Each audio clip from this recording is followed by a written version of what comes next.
thématique qu'on a voulu donner à cette soirée de vœux, parce que oui, c'est le 30 janvier, c'est encore le moment que je vous souhaite une très bonne année à tous. Vous y attendez pas pour une soirée qui s'appelle la soirée des vœux. Alors, comme vous le savez tous, l'année 2015 a été compliquée pour tout le monde, et pourtant ce soir, bizarrement, j'ai envie de lancer un message positif. Ici, sur nos territoires, on le sait, les difficultés sont nombreuses. Pourtant, des solutions existent et on est un peu ici pour le démontrer. Alors, tout d'abord, je remercie les gens de l'association Made in N de s'être déplacés. Vous voyez, il y a un stand derrière vous avec un petit florilège de leur production locale. Alors, ça va des spiritueux aux denrées comestibles, à l'artisanat, vous avez du cuir, vous avez des artisans du bois. Tous ces gens-là sont des artisans locaux qui travaillent en circuit court, des productions biologiques et traditionnelles.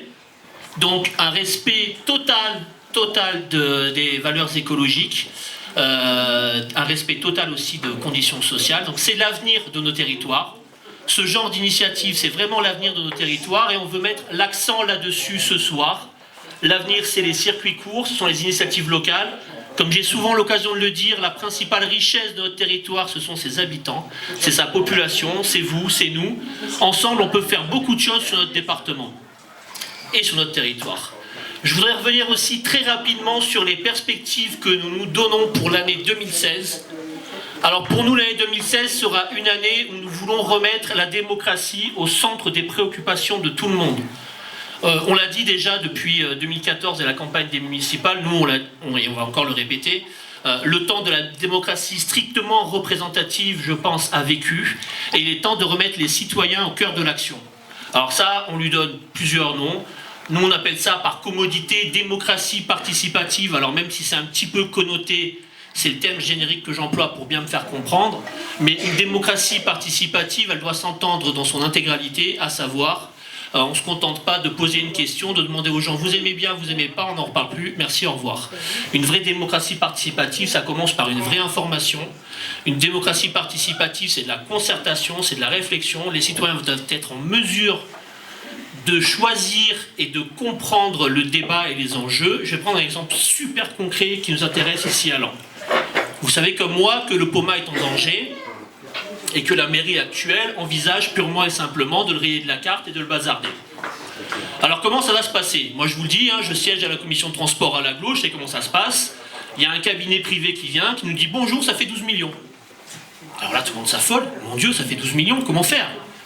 À aucun moment on vous a demandé, à vous, citoyens de Laon et du Lannoy, qu'est-ce que vous en pensiez? À aucun moment, pendant la campagne électorale, on a dit « Le POMA c'est cher, pendant mon mandat je vais le bazarder ». On est d'accord avec ça? L'idée d'une démocratie participative, c'est de donner aux citoyens les enjeux. C'est de dire, voilà les choix qui s'offrent à nous. Est-ce qu'on peut, ensemble, se doter de cet équipement, le pérenniser, le faire vivre? Ou est-ce qu'ensemble, on réfléchit pour construire un nouveau modèle de ville qui pourra passer peut-être par autre chose? Aujourd'hui, cette démarche ne se fait pas, et c'est un manque plus que notable. Notre démarche, c'est de permettre aux citoyens d'avoir cette vision, cette prise sur la réalité de nos quotidiens, et c'est là-dessus que nous allons travailler en 2016.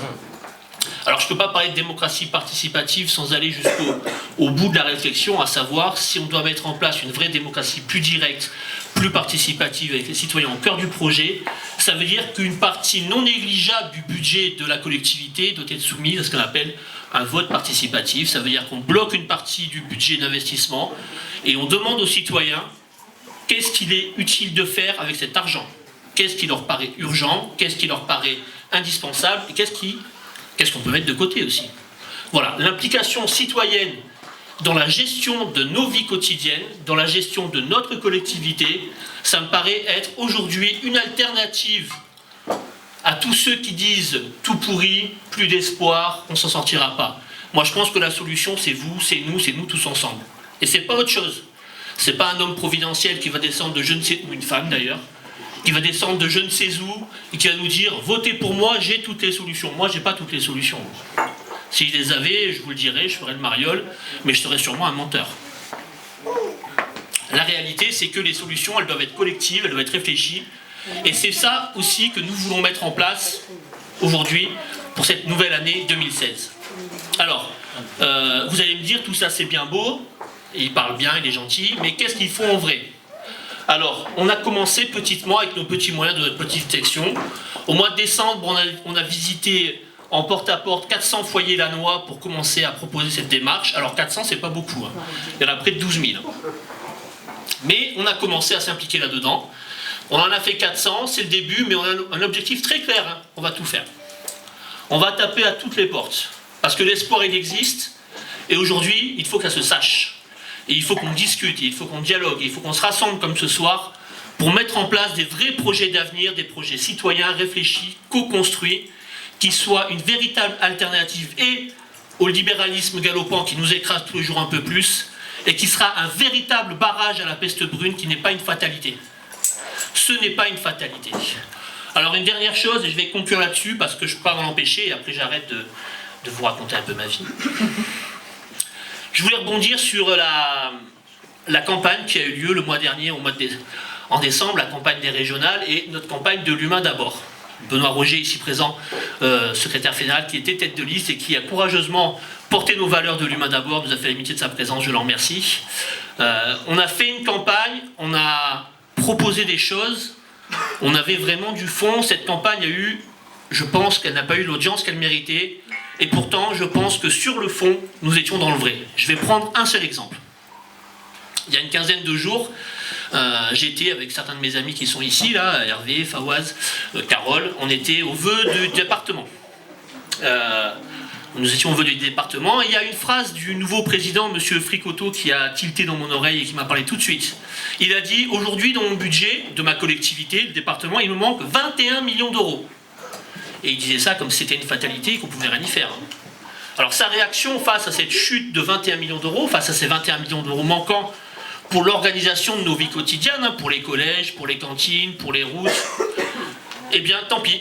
Il les coupe dans le budget investissement, moins 25 millions, et il l'a dit, je le cite parce qu'il l'a dit à la tribune, hein, je sais que je le fais au détriment de l'activité et de l'emploi, mais j'ai pas le choix.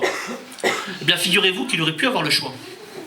Parce que nous avions pensé à ce genre de situation, parce que c'est pas un scoop, hein, c'est pas tombé d'hier matin, hein, les problèmes de financement des collectivités locales. Ces 21 millions d'euros, ça correspond très exactement au remboursement d'intérêts payés par notre collectivité aux banques. Ça veut dire qu'aujourd'hui, une collectivité, elle ne peut pas se financer elle-même, elle est obligée d'avoir recours aux prêts bancaires à des taux d'usurier. Nous avions proposé, nous, de mettre en place une banque régionale publique capable d'aller chercher l'argent là où il est, à Bruxelles, à la Banque Centrale Européenne, à des taux proches de zéro, comme le font les banques privées, et les réinvestir dans les collectivités locales à ces taux proches de zéro, voire zéro. Ça veut dire que si notre idée avait été entendue, si notre projet avait été construit, aujourd'hui ces 21 millions d'euros existeraient, et on ne serait pas en train de dire tant pis pour nos écoles, tant pis pour nos routes, tant pis pour nos bus, tant pis pour nos transports scolaires. Voilà, je veux juste finir là-dessus. Les solutions, elles existent, on n'a pas été entendu, mais on va continuer de les porter. On lâchera rien, on portera les valeurs de l'humain d'abord jusqu'au bout, et je vous remercie encore tous d'être venus ce soir. Je vous souhaite une bonne année, et la section du PCF de Laon vous offre un petit apéritif de bon cœur. Merci à vous.